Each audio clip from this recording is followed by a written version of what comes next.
Hi guys, ayan, katatapos lang ng ating task sa hearing sa LTFRB, and ito ang ating pag-uwi.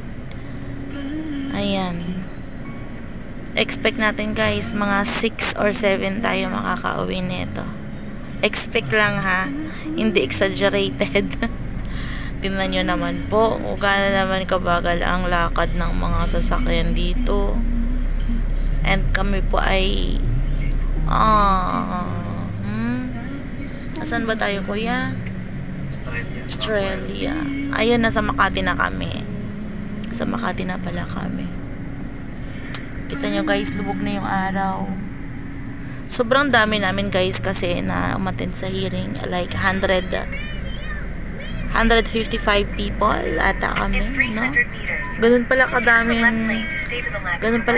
ang may applications sa sasakyan sa LTFRB guys. Akalain mo yun, 155 people. Ang iba doon ay hindi lang isang case, madaming cases na hawak-hawak pa, so mabagal. Ayan. So, ito yung ating kalagayan. Pauwi na lang, na traffic pa. Gutom ang lola. Gutom tayo guys. Nagugutom ako, promise. Pero nag-lunch naman kami kanina. So, ayan ang sitwasyon dito. Ayan, pakita ko lang sa inyo.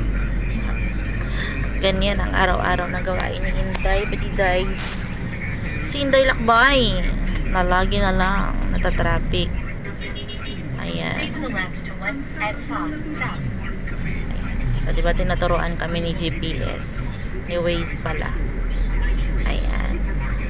So, guys, pauwi na tayo sa wakas. But, may kakaharapin na naman tayong bagong task. Ganyan lang ang buhay natin. Harap, likod, subok. Basta-basta, dire-diretso lang tayo. Ayan, oh. Kahit guys, kahit anong lane, traffic talaga. Sa Ayala, Bendia tayo. Ayan. So, yun lang yung may-share ko sa inyo for today's video.